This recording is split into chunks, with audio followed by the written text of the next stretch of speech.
So it's all good. All right. What's up, everybody? What's up, everybody? Great Morning, morning morning. to you. Another edition of the Brothers of Legacy Yes. round table or long table, if you want to put square table. We appreciate you guys rocking with us. We're talking about something. Oh man, something that was prompted by something very disturbing I seen last night. Hmm.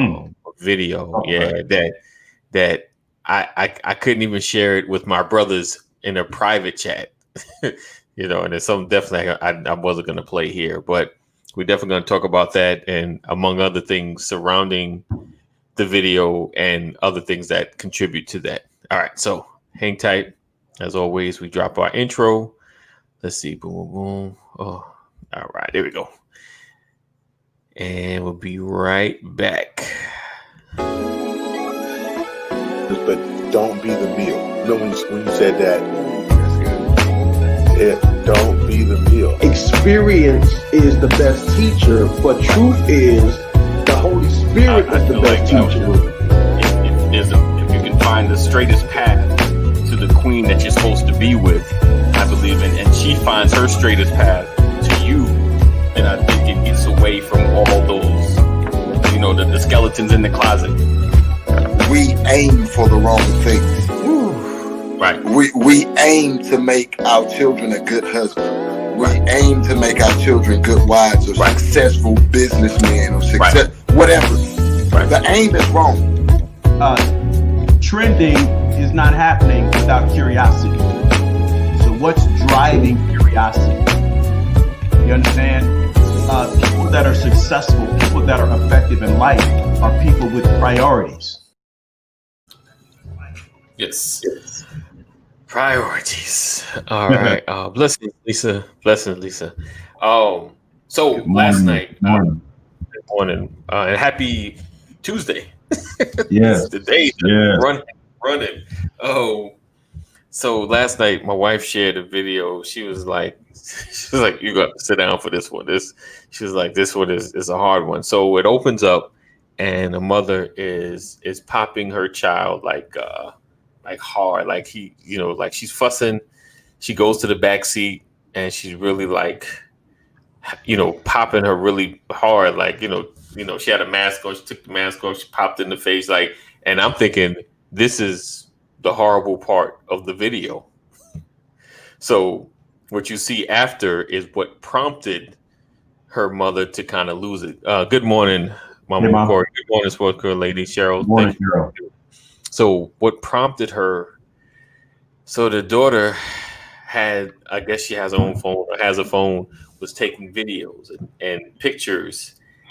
And one of the pictures was from her butt up, like adult kind of pictures. Like she was dressed, but taking very seductive adult pictures.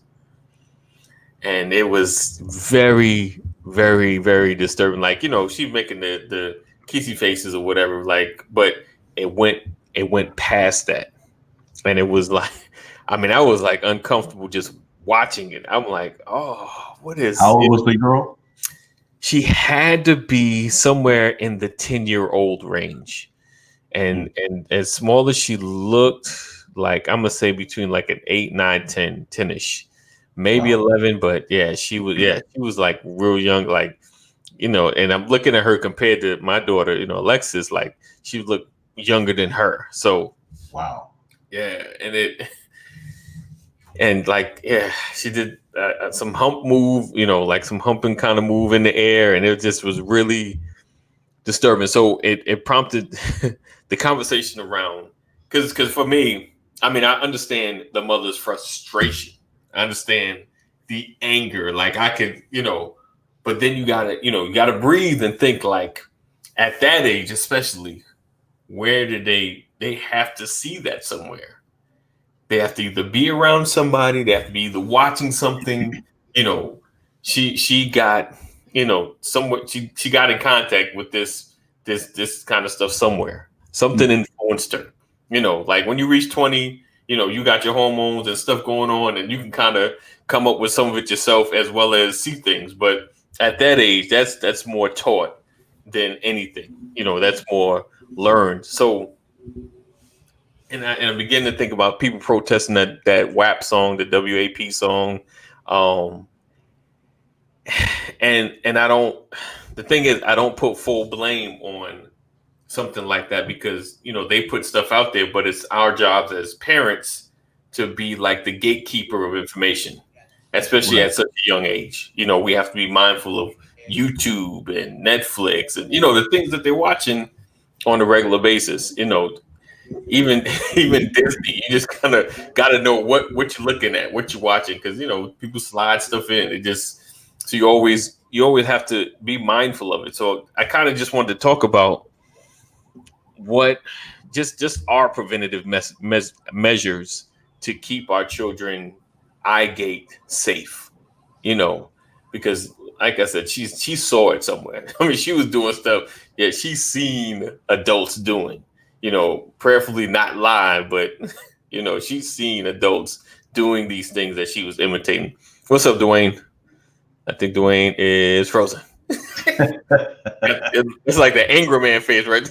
Yeah, the intent. I think what stands out to me is you said she looked to be about 10 years old. Yes. And then right behind that, you said she had her own phone. I don't know. I'm assuming. I mean, to have that, but then some people let their kids, because I've seen parents let their kids kind of run around with their phone. So I understand.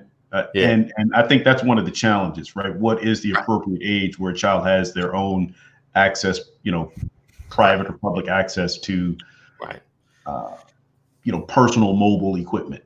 Right. Is what I'm talking I'm in that struggle right now, trying to figure out when it's good. Yeah. When my girls got an iPod, all their friends had cell phones. Okay. Oh wow. I hear you. It's tough for them. Yeah. But my thing is, I think oftentimes we put responsibility in the hands of irresponsible children, not taking anything away from the children, but at 10 years old, what level of responsibility do you expect them to have? Right. So you want to put a piece of equipment in their possession that has access to the world. Right. And then you want to discipline the child for accessing what's available. Right. Doesn't work that way. Exactly.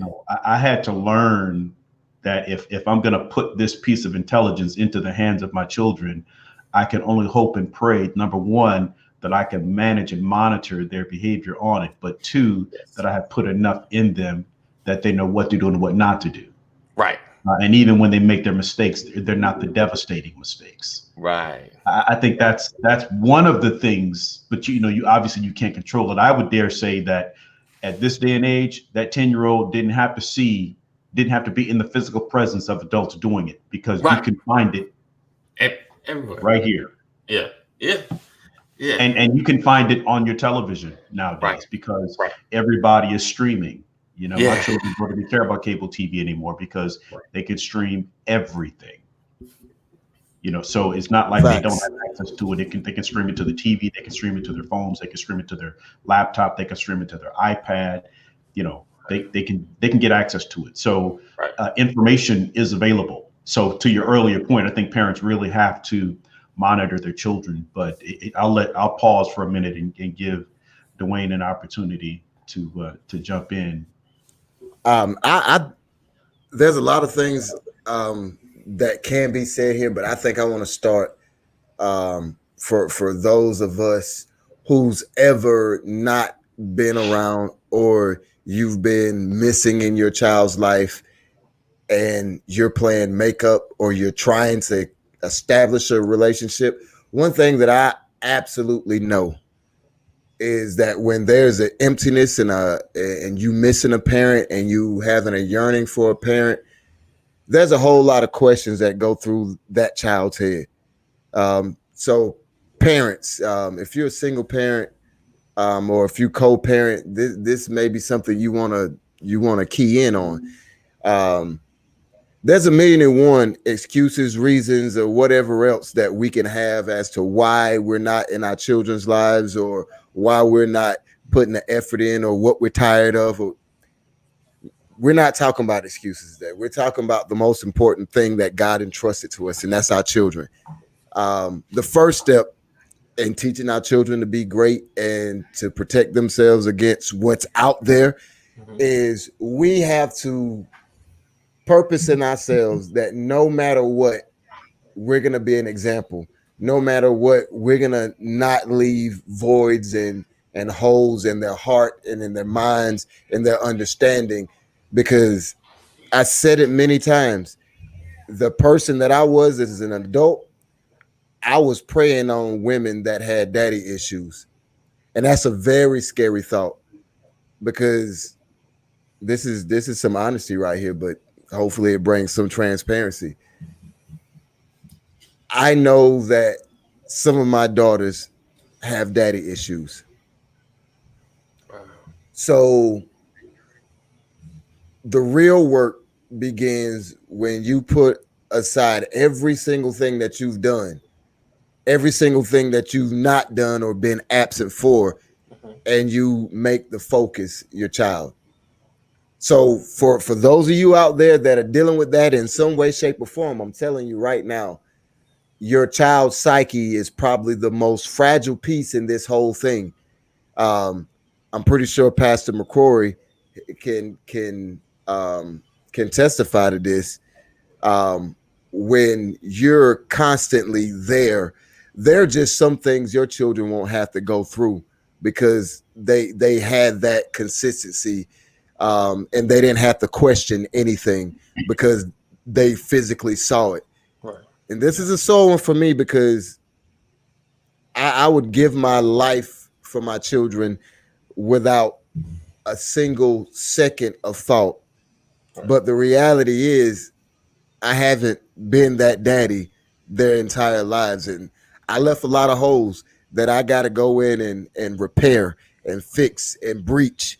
There's a lot of things. So as a parent, we got to realize that we are the first line of defense when it comes to our children's future and our children's purpose. Right. Absolutely. Yeah, definitely. We have to continuously be vigilant, about what they're exposed to, who they're around, and things of that nature. I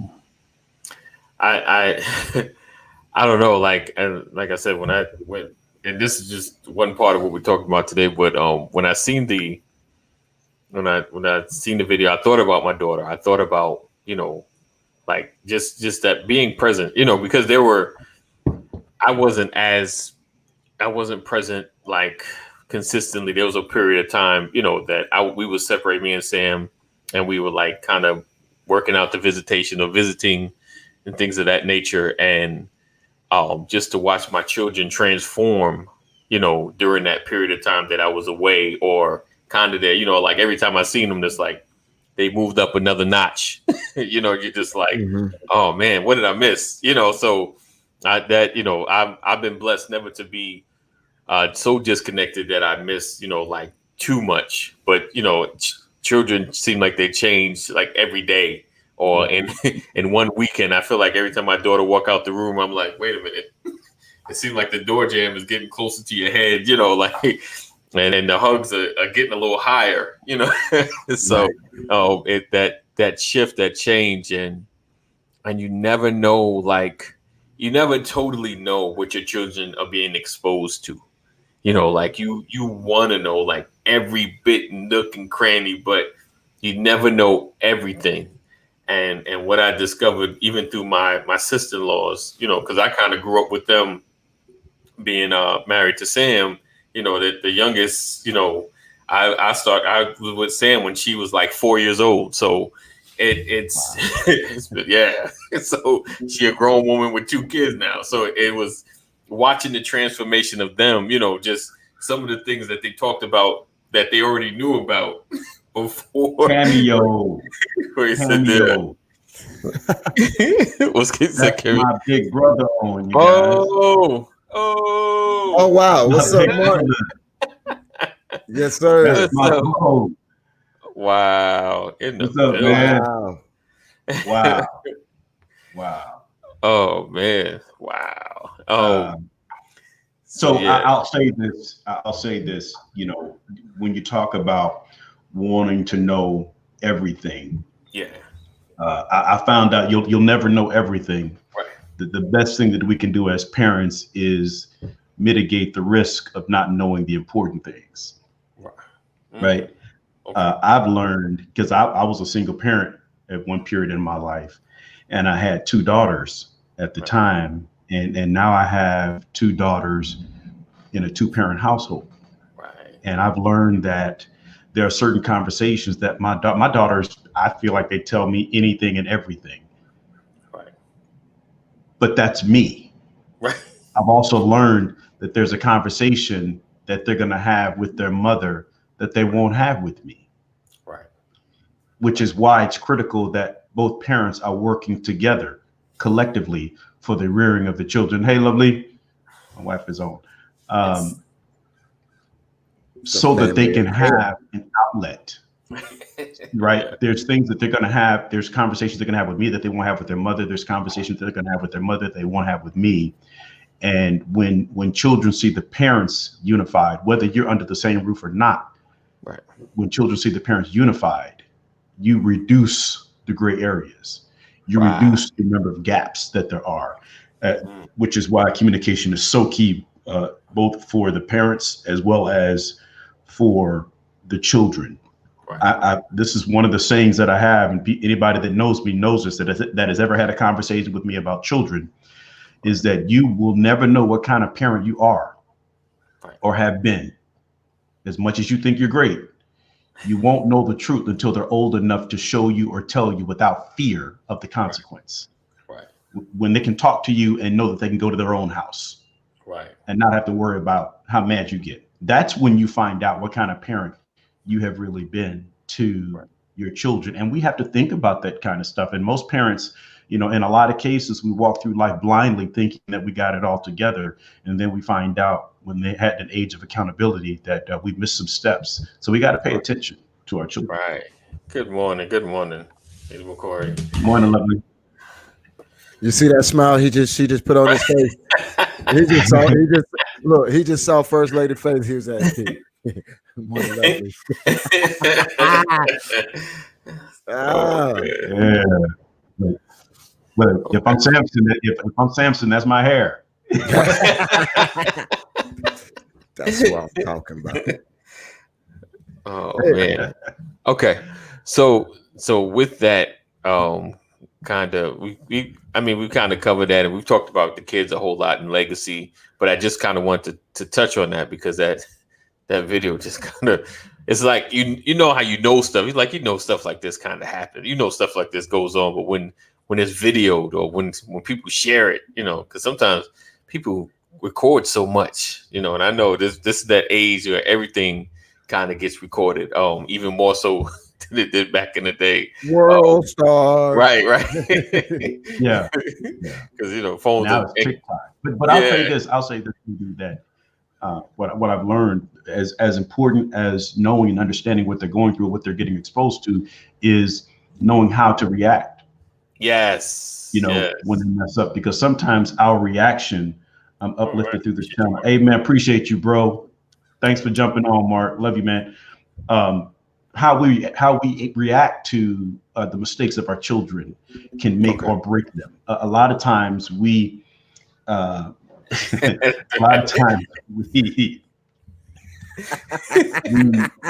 respond in a way. She going in already. Yeah, look, hold on, don't. Okay,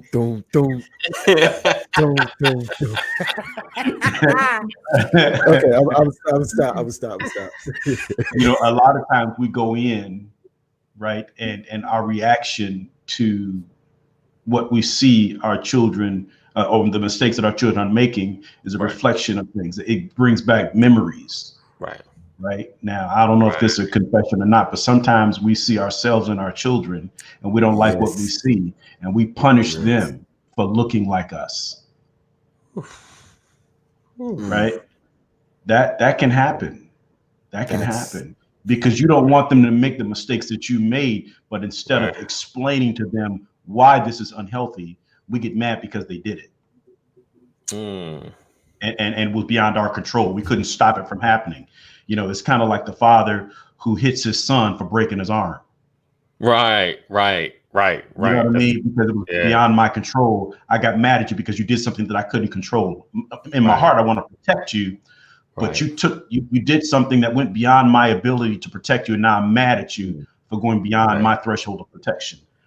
And I think that can happen. It absolutely happens in a lot of cases, and we miss it, and we push our children away without recognizing that we probably should have sat them down, had a calm and peaceful conversation, and explained to them why this is unhealthy. Somebody said this about the term purity in the church. They say the churches always teach purity, but they never teach the value.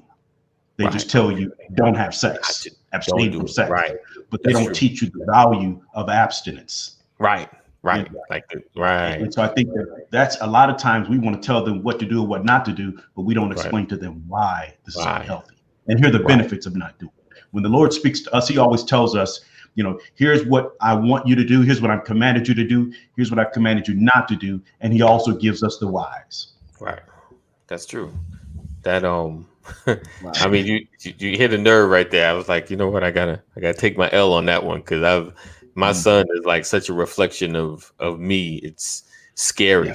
It's like, but AD, I think if all of us are being honest, I'd say anywhere from 85 to 95% of anybody who tunes in, listen, or be on this show, that strikes a nerve with them. If we're honest with ourselves. Yeah, absolutely. Because I've had to go back. Yeah, I've had to go back. I'm like, okay, all right, son, I was wrong. I shouldn't have went off the handle. You know, I know you did such and such, but you know, let's talk about it. You know, this is what you do. This is what you don't do. This is why. You know, kind of break it down, because sometimes things happen. Like, like how can we go down this road again? You know, like I'm trying to lead you a different way, but you still going the same way I went. You know. And just having the conversation, because I really didn't have, you know, I grew up in a time where there wasn't much conversation. There was more the level what I say, disciplining and less conversating because I said so. Because I said so. You know, so it's changing. You know, I'm at least trying to change that dialogue in our household. Ephraim asked a good question. He said, "What should be the proper response to your child when they disappoint you by their actions or behavior?" Well, I think the first thing is remind us of what you taught them. Right. Are they doing something that they had not been informed of? There's a kind of a checklist that we got to run through before we respond to our children. You know, have I explained this to them, or how many times have I explained this to them? You know, is this repeated behavior? Right. Yeah. Right. You know, are we on strike 3 of the 3 strike rule? You know, there's so many things that we have to go through as parents before we react. I tell people what I've learned is that there's a difference between a reaction and a response. Right. Okay. A reaction is in most cases an emotionally triggered. Response for me, I've decided that in my world, a response requires thought. Before movement. Right. And so we have to go through those checks and balances. You know, what did they do? How damaging is it? You know, what would the long-term effects be? What would the short-term effects be? All of that. And have I told them about this already? Is this repeated behavior? Those are the things we have to do before we deal with our children. And it also depends on, you know, if you're standing at the edge of a cliff and you're about to fall, that's different than, you know, breaking a glass or spilling some milk. You know, that's true. So I think that first of all, Lord guide me or keep me. But, you know, as the natural man is just wants to deal with what happened. Right. And again, I haven't perfected it, but I'm just saying these are the things that we should be doing. But you have to ask yourself the question: how much do they know? And that's cool because for me, dad, child looking at the situation that way, like you said earlier. Seeing my faults sometimes is the hardest thing in the world. Right. However, the way you just broke that down, it reminded me of my coaching days. And it was like, that's what I was doing. I was the defensive coordinator for like 4 or 5 years for a team out in Arizona, little league team. Wow. And I had some great kids, and the kids, they aim to please the coach. And in life, our children aim to please us. Right. But on the defensive line, I had this one kid that was super talented, but he would get, if you know football, he would go inside and away from the play almost every single play. But he was a great kid, and he just gets so frustrated. Coach Good, what am I doing? What am I? And then I had to think. I was like, well, one, what I have told you is your first step is through the player, then to the ball. Right. And I was like, your first step that you're making when we watch the film is straight to the ball. So now you're eating, and then I explained it to him, and it started making sense. I was like, so when your first step is to the ball, I was like, that guard that's trying to protect the ball now is just blocking you inside and creating this big gap. And now you're looking like the dude that missed the tackle and got the team on the field for another 4 downs. Right. And it was one of those things that there's certain things that you teach your children. Right. Those are the things that lead to the next lesson. Right. Because, hey, remember when I told you you don't do this and you don't do this? You just saw why you don't do that. Because when you do this, it leaves you vulnerable here. It causes this reaction. And you teach them. But if you never taught them, I remember first time I used to be irate on the sideline sometimes. Why'd you? And then I'm like, wait a minute. We didn't go through that. Right. He's 9 years old. He don't know the first thing about this scheme. So it gives you something to go back to the table with. So I think you definitely you let them know, number one, to answer Ephraim's question. Right.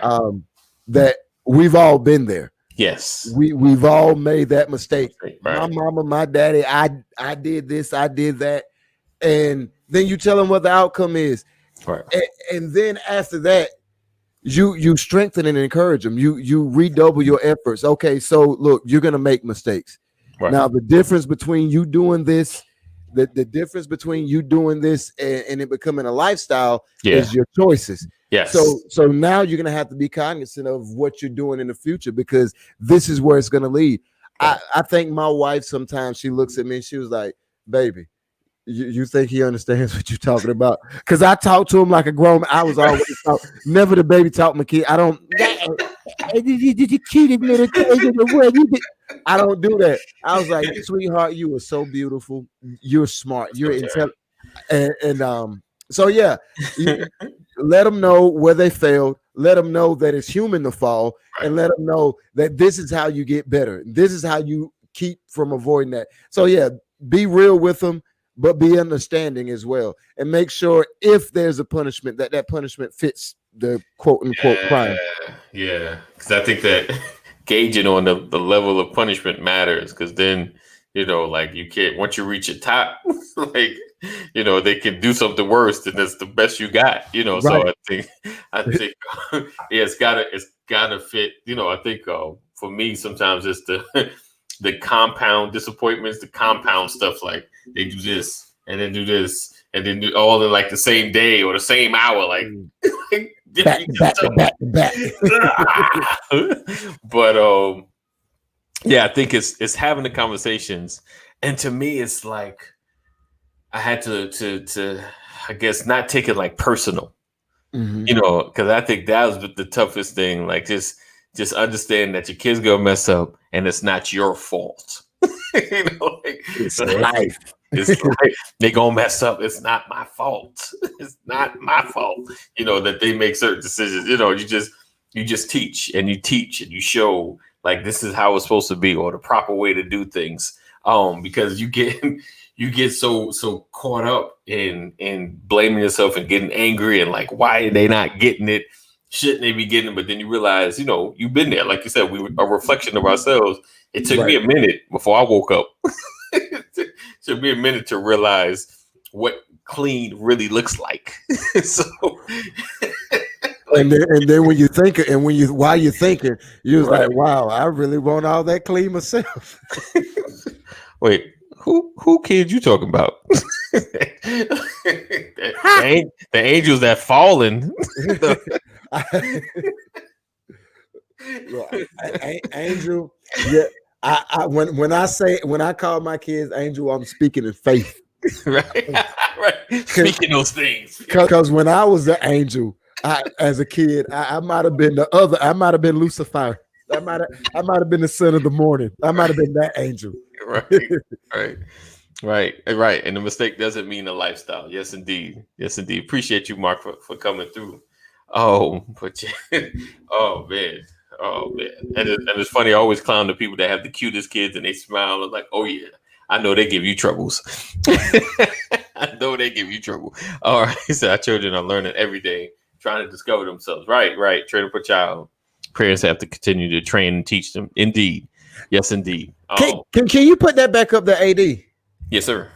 This is what I want to remind some of you parents that are busting your butt being an absolutely amazing parent, and it seems like your kids just don't get it, and they're causing you more problems than anything else. The Bible tells us to train up our children, and when they're old, they won't depart from it. Look, this is one. There's a difference between training and raising. My mom used to say you can raise chickens, but you train kids.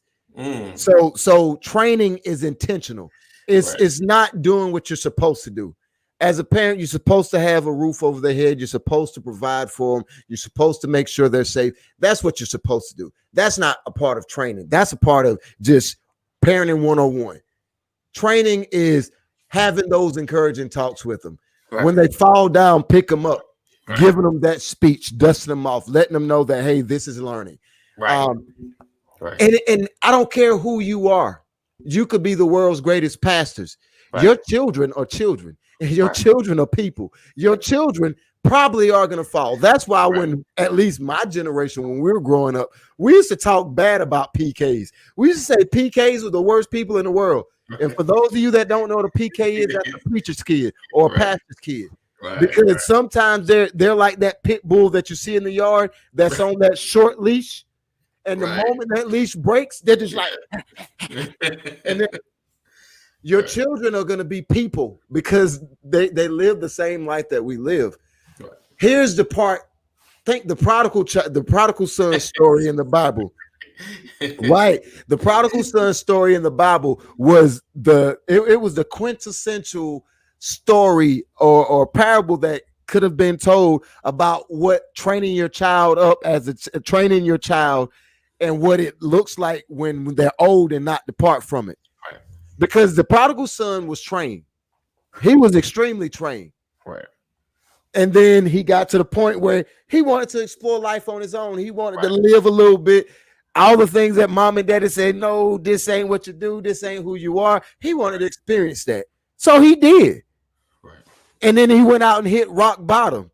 Right. He went out. He got so bad that he was eating out of the same stuff with the pigs. And we all know how the Jewish ancestry or ethnicity look at swine. We know that. Matter of fact, not just them, but that whole area, the Muslims and everybody in that, we know how they view swine.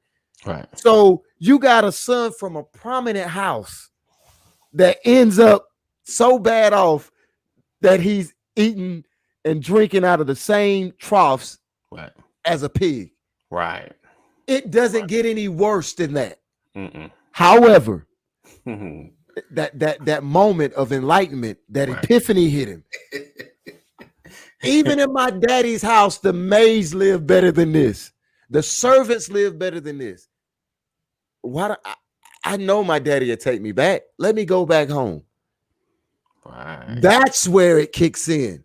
Right. When you train a child, it doesn't say that he's not gonna kick, he's not gonna buck, she's not gonna go through her phases, she's not gonna be at the club every weekend. Right. No, but you put enough in them. There's enough oil in them. Exactly. That they're gonna come back. And that's when you gotta, as the Philadelphia 76ers coach says, you gotta trust the process. Right. Trust the process. You gotta trust the process. Trust the process. Oh, It's funny. Then I hear today, or he may be in the watching Rollins, taking Yeah. around. They got their oldest, is I think he's graduating this year, but he's doing well in school and all that. And I talked to the mom, Dr. Rollins, and I always ask him like, so when is my son gonna change and get it? And she's like, whew. Like, you got a long way. She was like, oh, this journey. Because she called him like, we always got this term, the boy. When your son is there, he comes the boy. Where's the boy? The boy. So I'm like, no, soon, not yet. But it's having that patience, I think, and but you gotta, the one thing I had to realize, like, when you're punishing or disciplining your children, as far as like taking some away or making them have to do something, right? The boy, right? The boy, taking something away or having them to do something, it's almost a punishment to you, because if you take something away, now you got to monitor what they're doing. You got to have them stuff to do and things of that nature. It's like, so it's always being vigilant in your discipline. Being consistent, because sometimes things happen. You just want to be like, you know what, forget it. I don't care. Just get away. and sometimes you want to be soft on them too. After they've done something that that you got to answer for this. Right. That whole this is gonna hurt me more than this is gonna hurt you. Right. that didn't register when I was a kid. Right. I was like, yeah, right. Whatever. Right. Oh. Look, Bella's sleepy. She's sleepy. And when she gets sleepy, like every other kid, they get frustrated. And look, 2 nights ago, it broke my heart. She's sleepy, and I know she's sleepy, but she's like, no, daddy, no. And she's pushing my hand away. And I'm just like, I know why she's doing it. Right. I spanked in it, and when it didn't work, it was like, okay, my baby's sleeping. Let me change this. Parents, right? Your first thought is not always the right thought. Sometimes it is okay to, in the middle of whatever it is you're doing, to rethink, right, and regroup, and then re-engage, right? Because she was tired, and that's what tired kids do. But I was treating her like she was being disrespectful, and there's a difference. Yeah. Let's see. Hold up. Lady McCoy said, and they live in the same world we live in. Children see things that are sometimes influenced by other things outside of their parents' teaching. Yeah, we just started our conversation talking about that. Again, it's important to keep training and teaching your children, right? And Ephraim said, what responsibility does a parent have to love their children equally? Does fairness play a role in raising children? That's a powder keg, and I love it. You go ahead and tackle that one. You go ahead. I'm gonna jump in on it. I don't think equal love means equal treatment. Right. And no, I'm not saying that you treat your children different. I'm saying you engage your children because they are different. Right. I got 8 children. Girls, most like predominantly girls. So imagine 5 girls in the same space. Right. They're all princesses, all of them. But one of them Snow White, one of them Tiana, one of them Ariel. one of them might have Wicked Witch tendencies. You love them all the same, but your engagement with each one of them. That's why I'm a stickler for love is not proven by you doing the same thing for each one. Right. Because where one of them, I have to spend time. And they wrote a whole book about love languages. Right. Children are no different. Those love languages started at the moment. Like Ella, for instance. Yeah. Ella is her personality was laid back. It's developing still. But she's the quiet one that'll sit in my lap and watch whatever I'm doing. And long as she's there, she's good. If I give her a little bit of praise here, then rub a little cheek pit, she's good. Right. Bella, no, Bella wants me to show her stuff. She wants me to do it with her. Right. Yes. Yes. H is my room, is my domain. Right. So this is my safe space. Every now and then I come out, hey dad, hey, can you do this or whatever? And like all of them have similarities, and some of them don't. You equal time does not equal love. Right. Equal spending of money does not equal love. Right. Even when it comes to discipline. Right.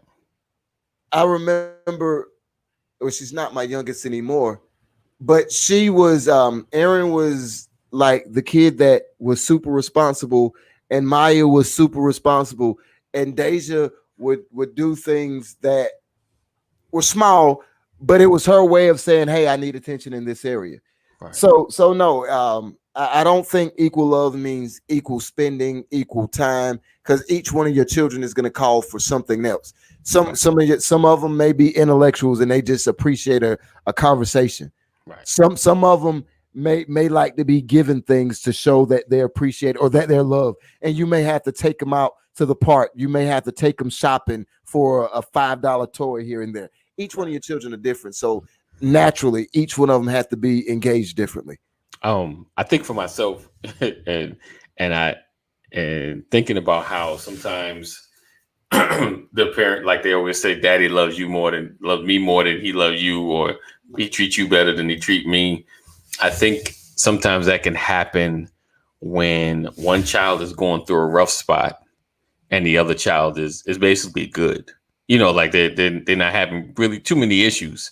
And you know, because there was a moment like my son was like on a constant train of irritation. Like I was just constantly irritated with this dude. Like, you know, me and God had conversations like, I know God, I know God, I know I need to forgive, move forward. Let it ain't end. He's growing. You know, like we had all these same, you know, how I have to talk to him all the time. I had the same talk, you know, God talking to me like, dude, he's learning, he's growing, he's gonna get it wrong. You know, he said, think I'm the least. No, but and so in dealing with him, like I still love him, still hug him, you know, and like you said, like each one, like the love languages, they want love differently. You know, my daughter likes to be young, she likes to be touched, she want to hold hands and walk everywhere. You know, she wants, and my son just say, give me a hug, pound it out, I'm going that way. Like, just when I tell you I love you, I just need you to tell me you love me back. That's all. You know, like just give me that. Nothing. I don't need a whole lot. You don't need to be in my face. Just when I'm ready for some love, just make sure you give me some love, and then I'm out.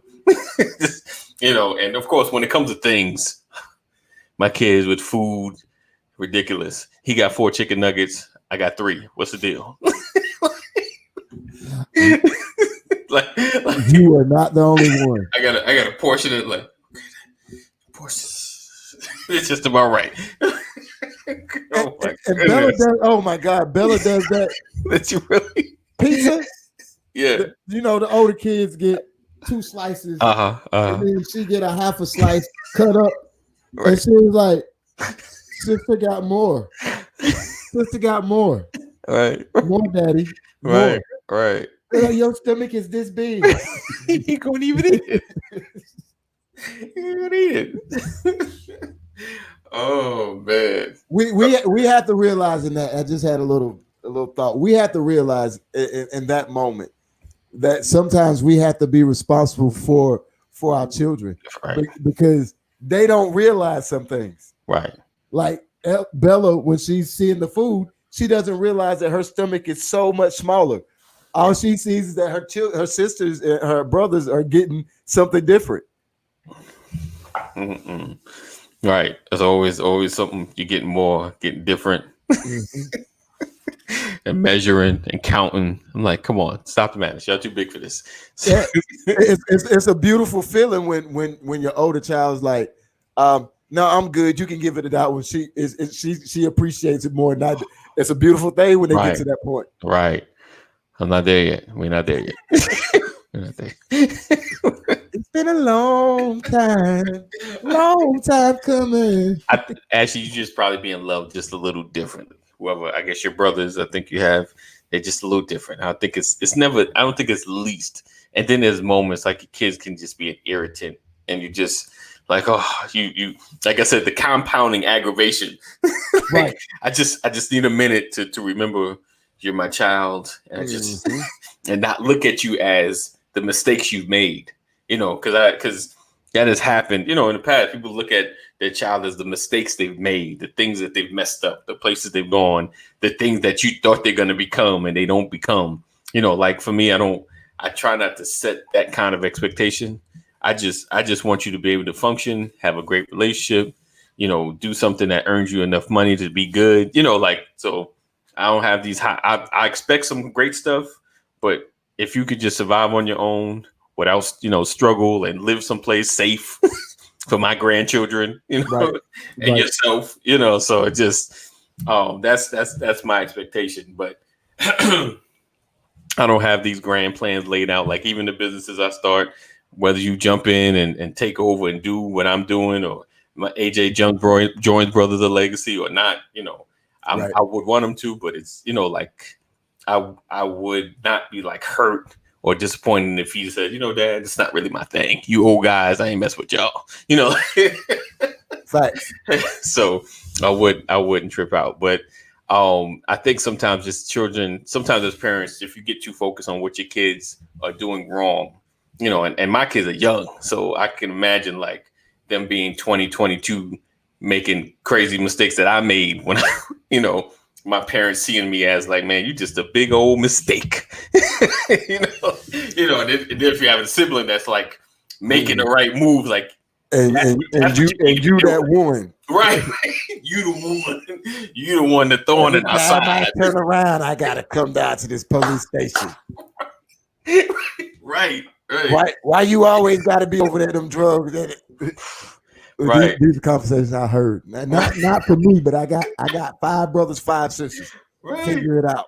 Right. And it's so funny saying that. Like if I was that, I'd have to think about like, you know what? That's why I didn't think they liked me, because I was such a headache. Like every time my name was called, it was like, oh, how much is gonna cost me, or what I got to do to get them out. You know. So, you know, I want to shout my mom out though. All right. Because shout out. My mom, Katie B. Goodson. Right.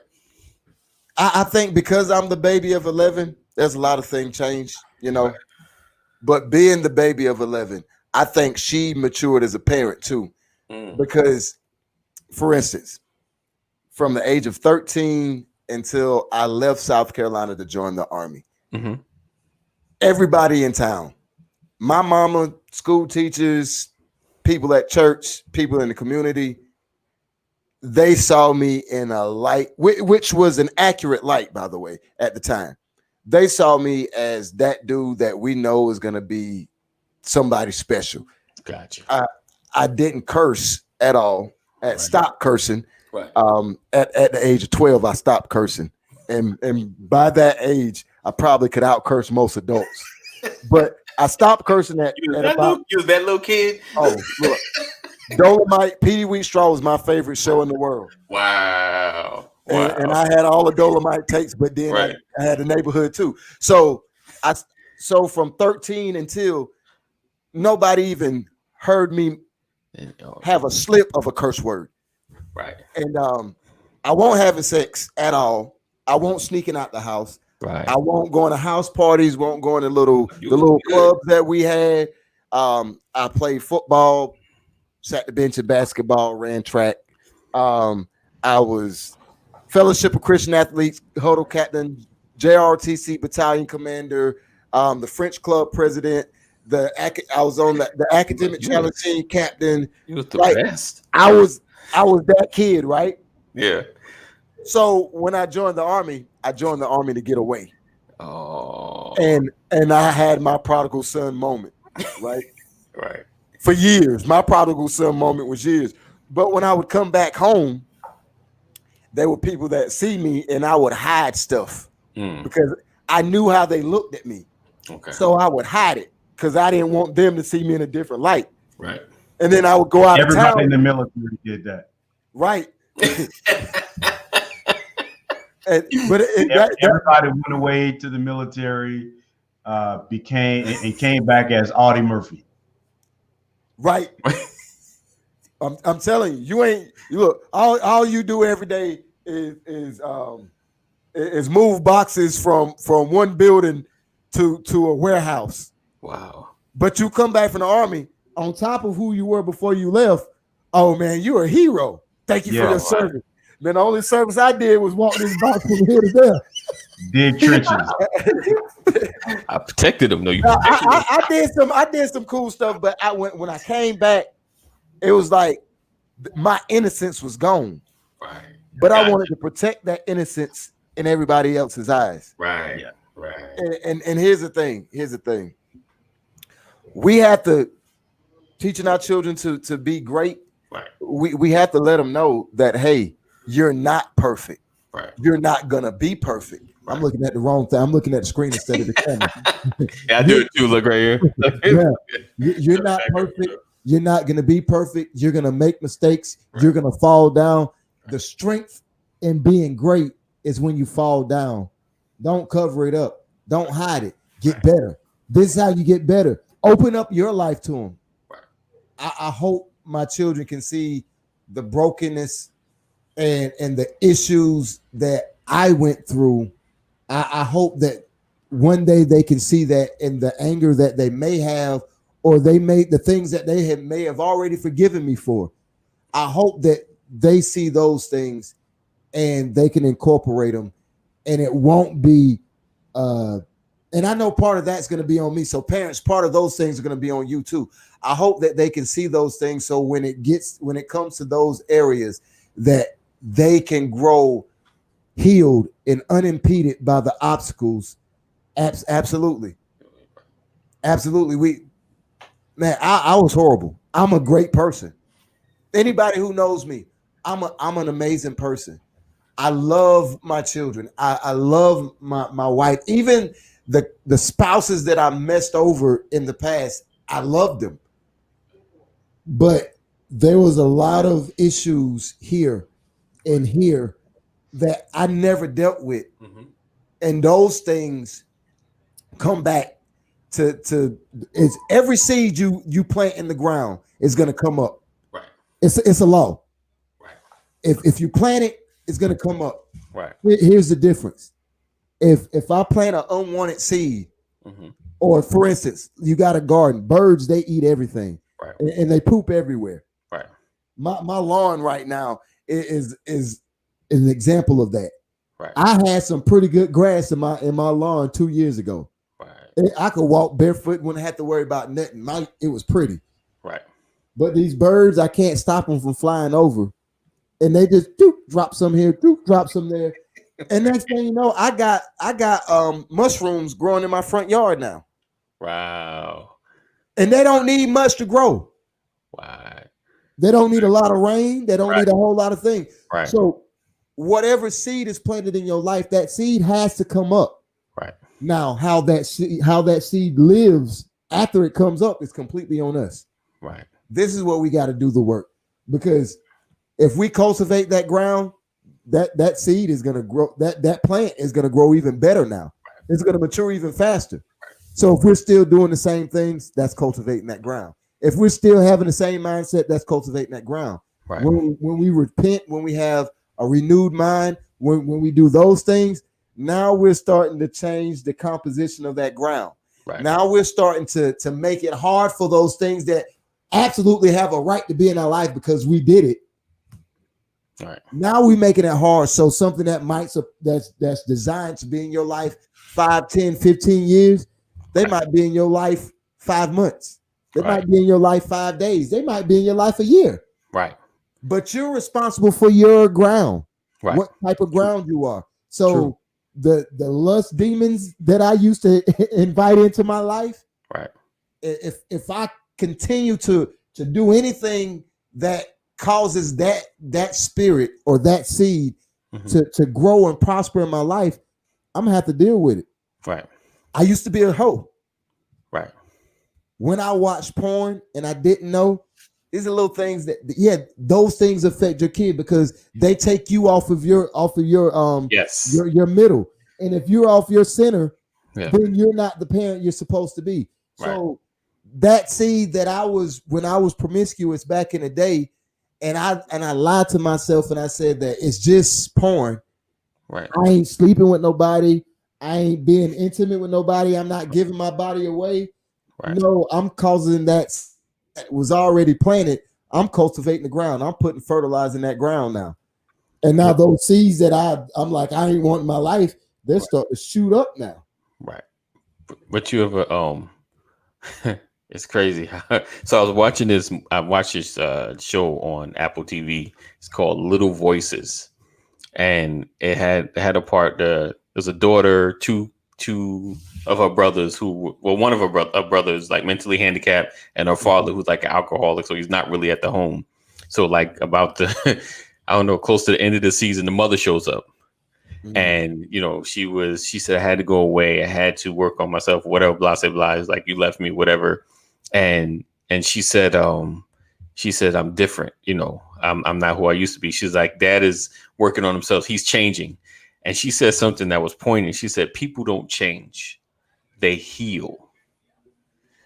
And I was like, yeah, right. And I like sometimes you hear something and you want to repeat, but you're like, is that true? But then I was like, wow, because everything that has broken in us, we cast on our relationships, and we do so much damage, and we need to change, but that change is because of some brokenness in us, and if we heal, we'll change.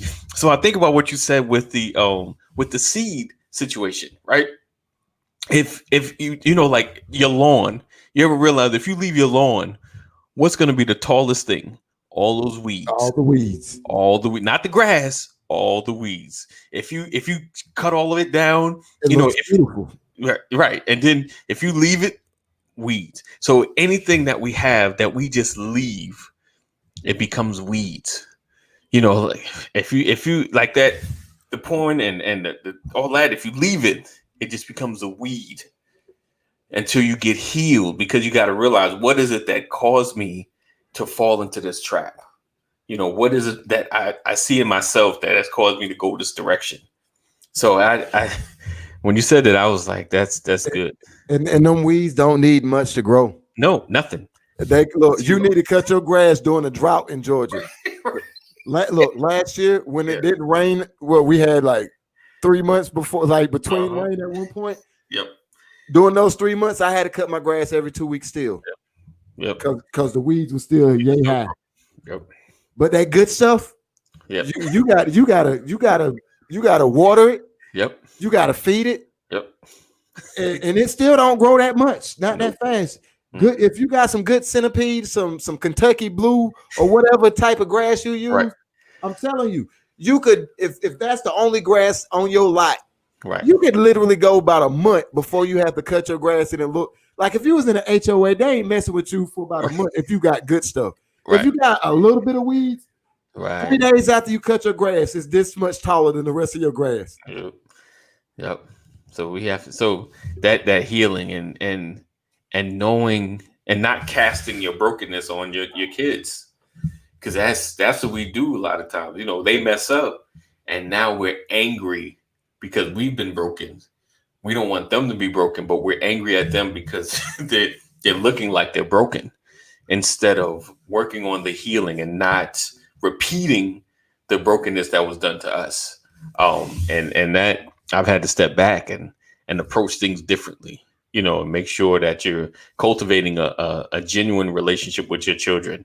I've always I tell my son, though, I'm like, I'm not your friend. I'm your dad. Right. I love you. We could do stuff. We'd be cool, but I ain't your friend. Right. Because one time he was like, what up, Dad? Oh, no, I'm not your friend. But when you grown, when you grown and on your own, we could be friends. Right. We can work on that. We'll develop. And then I'll start listening to you because you know a little bit more because you've been out there. But now I'm thankful for today because I needed this. Yeah, definitely. Like our children, when we want them to be great, the things that they end up facing are the things we didn't heal from. Right. Everything that we healed from. Right. they tend to master those areas. Right. I look back at the stuff that my mama was whole in, and I mastered those areas. Right. I Right. look at the areas that my parents were broke in. Right. I'm broke in those areas. And Right. even though I know that, I've affected my children in those same ways. Mm-hmm. So I might have to come back and watch this one Yeah. like many, many, many times, because it's important to train them up when they're children for one purpose, because you're putting everything in them they need to face the rest of their lives. Right. Right. And when we allow our children not to be poured in like that, they're broken and sometimes unproductive, or have problematic areas in other areas of their life because they're not healed there, because that image isn't what it's supposed to see, or it's only a partial image, and they don't know enough to know what the rest of that image looks like. Right. And they become broken. They become dependent on other people. They become the ones who seek out what they're missing. Yes. Yes. So that's it right there. Today is a repentant day, because for me, I see myself and I see my shortcomings. Right. And this is a brothers of legacy moment. Right. When you guys are watching us for no reason, don't think that we've gotten it. Yes, we might have a repentant heart. Right. Yes, we might be walking in the right direction. Right. We're better than we were. Right. But we got a ways to go. We still are men. Right. And that's why that's why Brothers of Legacy isn't one person. Right. That's why it's not just a pastor. That's why it's not just the doctor over here, or just the minister over here, or just this influential voice over here. Right. It also provides a place of safety where we can talk about those things that we don't want to talk about. Right. We can let people in on the part of life that I don't want to let you know that I'm hurting.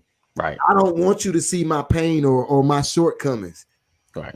But it's bigger than that, because our legacy, our children, our future is riding on us getting it right. Right. And us getting it right means exposing the wound. Right. Getting the shot of lidocaine into the wound. Right. Getting the wound cleaned out. Right. Getting the stitches. Bandaging it. Yes. And then treating it. Right.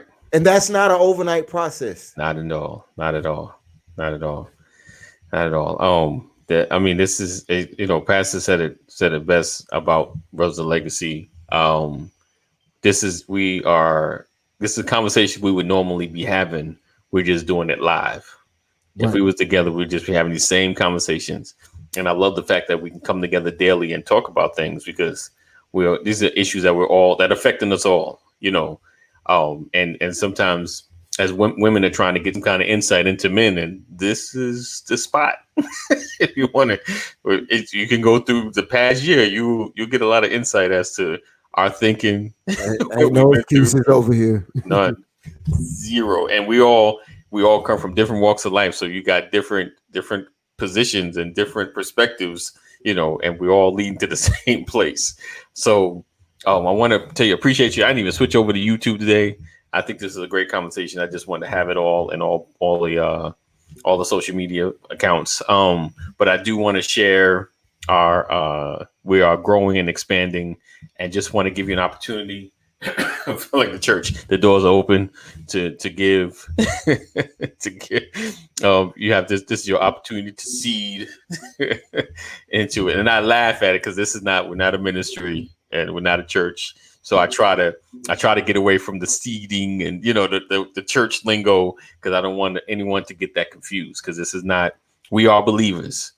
Understand that we are believers. Pastor is a real pastor over Solomon's Temple, which I go to. But this is a collective group of men coming together to build something better. And we're online, but we're building something in the real world as well. So working with schools to be more present, and working with organizations to get up the presence of men in our community. So that's our goal. So if you feel led, feel free to give on the Cash App. That's it right there. And I'm gonna go into my quick ad, and then we're gonna get out of here. Real quick, AD, before Yes, you hit sir. the ad. See, if this was the church, we'd say plant that seed. Yes. But this is real life, which church is real life too. So we're not separating the two. But this is an investment. Yes. This is an investment. Yes, indeed. Yes. Same, different lingo. There you go.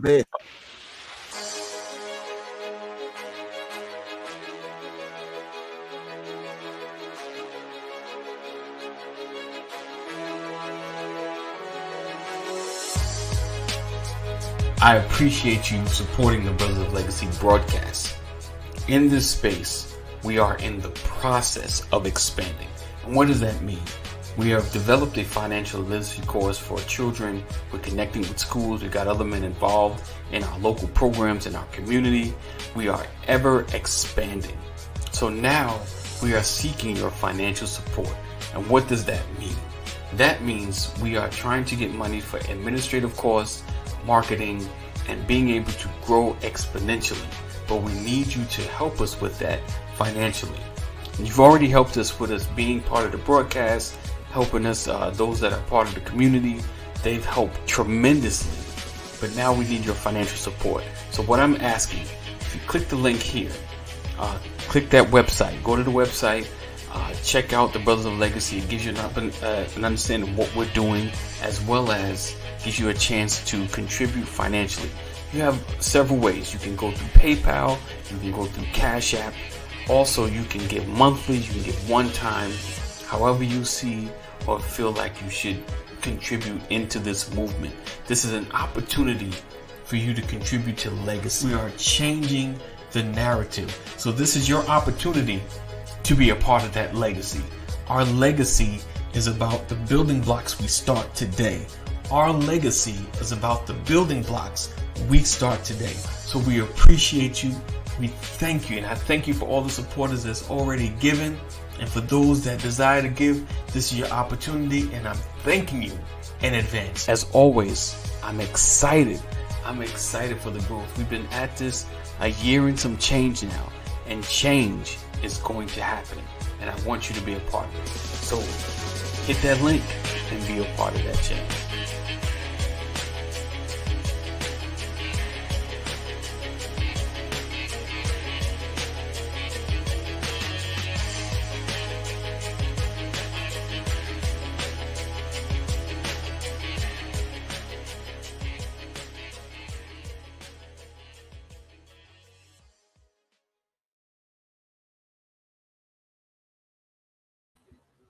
And we're back.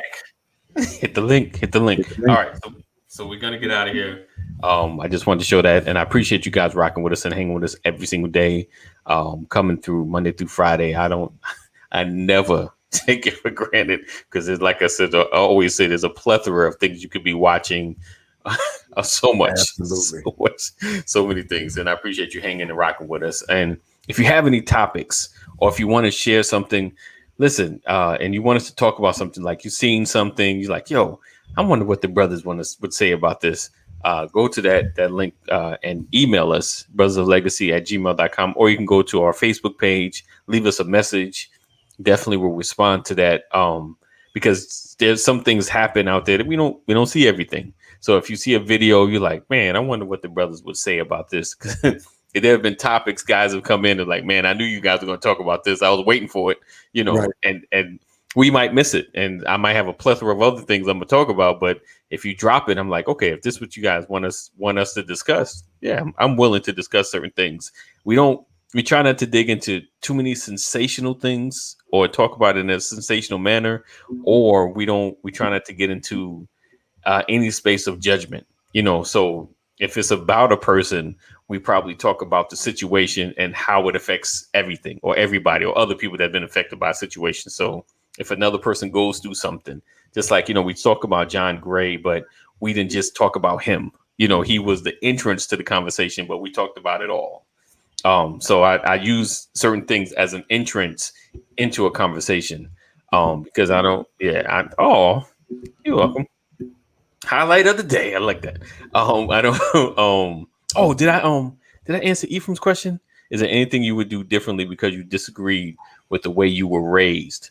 For me, it's just my dad wasn't really tight with me. We weren't close, so I try to show my son a lot more attention and love and hugs, hugs. If real talk, like just I know we men, but I try to show him more love so he can learn to be more compassionate. So I got an understanding of my dad and why he was absent, and I was able to forgive my dad. But as far as like the raising and the being trained and growing up, if anything's happened with me, I start to see life through my mom's eyes a whole lot clearer than when I was a kid. So there's not a whole lot of things I would change. Right. She did a phenomenal job. So there's not a whole lot of things I can honestly say that I would change. I disagree with a lot growing up, and then reality smacked me in the face with truth when I became an adult. Right. The moment you're like, I guess they were right. Yeah. I still have those moments. God, my mama was right. Right. I guess you weren't so crazy after all. Right. I think that the hardest part of my life is when I lost my dad in 2000, because I was like around 23, 24. And that was like just when I realized that he was so much more smarter than me. So, that's when you're on the phone, you can call him for them life issues like that. This is going on. I don't understand. I don't understand. All right. But we're gonna get out of here. So I appreciate you guys. Thank you for rocking with us. Oh yeah, man. You should have been in the building. Smacked in the face. Right. That truth is real. All right. Let's go. And tonight, she don't want me to mention it, but SOL, Sisters of a Legacy, will be tonight. So look out for the notification. Shout out. I'm gonna be there. I got an engagement, but I got 2 computers. Awesome. Kevin Gates might have had 2 phones, but I got 2 tops. One for the sisters. I can't even make it up right. But I got 2. I'm gonna be there and I'm sharing it out. I got you, Sam. All right, guys. See y'all tomorrow.